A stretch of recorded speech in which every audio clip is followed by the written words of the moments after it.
When you're working in Schoology, there are courses and there are groups. Groups are more of a collaborative space, but if you're looking to have assignments and do grading and have a grade book, then you're looking at a course. You can basically build out your course any way that you want, but two common ways that teachers tend to organize their courses are either by date or by unit. But the bottom line is, whatever your system is, it needs to be logical, and it's something that you can kind of train your students behind what your thinking was, and then that way they can follow along. But by date and by unit are kind of, again, two logical ways to organize your course. So by date, you could have a folder for each marking period, and it's something that you could keep unpublished until you're ready for it, or you can unpublish the marking periods that are over with to help keep your kids in the realm of the right assignments, because the more you can kind of hide and put away when you're done, the less they have to figure out where to go.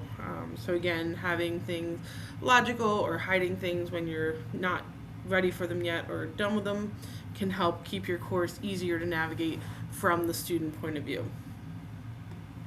So if you were to do each marking period, you can then have, your weeks, and then within your weeks you can have, your assignments.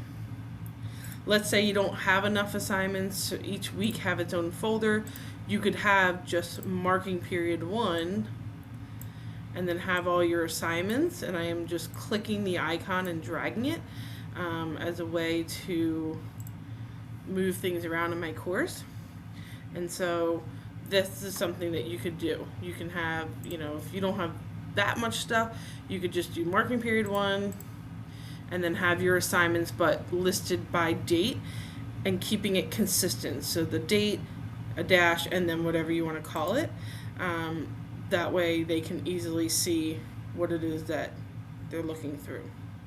Or, like I said, if you have a fair number of assignments, or you want to put documents in with these assignments, so some things they actually submit, some things are just resources, that's where these additional subfolders can be helpful. And you can see that I, again, just clicked on the icon and dragged it wherever I wanted to put it. As I'm dragging, that little gray bar kind of shows me where it's going when I let go. A big bar is outside of a folder, and the little bar like that is inside a folder. So that's also just a little tip that you can kind of just drag things around as you're playing around with organizing your course. But if the dragging, maybe you don't have a mouse with you or it's just being a pain in the butt, you can also move assignments by clicking on the gear and clicking move, and then you can just designate where you want it to go. So into this folder, into maybe the marking period folder, or maybe not in a folder at all. I want it on my main page. And there it is on my main page. When you are looking at your course, something I've been doing, but I'll kind of say it out loud, is this little arrow here allows you to kind of look inside the folder without actually going into the folder. That can be helpful when you start to have these subfolders. Again, you can still organize by dragging and dropping without having to go all the way into the folder. So that's another helpful tip for when it comes to navigating the course. But also, when you go deep into those layers, notice the breadcrumbs up top. So here you have the week folder, which is where I'm in, the marking period folder, the date folder, and then the main course. So again, teaching the students as well this little tip of using these breadcrumbs to navigate. Maybe I don't want to go all the way out to the beginning, but I do want to go back out to the marking period 1 folder. I can just click on that and it'll bring me back out. So these breadcrumbs are clickable and can help you kind of navigate those layers. So the date had kind of a lot of layers. Again, a benefit to that is if students are absent, then they can easily find the information. But The downside to that is if you're reusing your content from year to year, everything is date bound. So now you're going to have to make sure you go in and adjust all those dates in the title of all the assignments. Another way you can organize your course is by unit. So whatever your topics are, you could have Unit 1, Unit 2, Unit 3. Oops, that should actually say 3. So to edit, I clicked on the gear, and then I can just change the title, click save, and now it's correct. So here, again, you can have it by topic, and then inside the topic folder, you can have all of your assignments.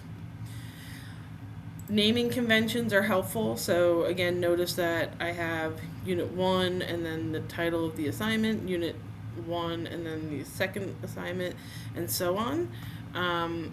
This can be helpful when students are looking in the gradebook and they see, okay, I'm missing this assignment. If you include the unit number in the title of the assignment, it makes it easier for them to find it in Schoology.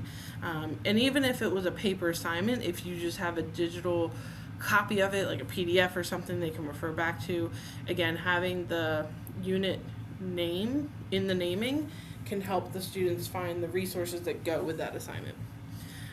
But this is just another way to do it. So if you don't want to do date bound, this is a little bit more flexible. You can kind of build out the unit folder. You could have files as well to help supplement any assignments that you have. And from year to year, you don't really have to change the names of anything because there's no dates associated other than maybe a due date that is going to be taken off when you archive the course anyway. So just 2 ideas of how you can organize your course. The most important thing, regardless of how you do it, is that it follows some sort of logic and that you can explain that logic to your students so that they can then understand how your course is organized.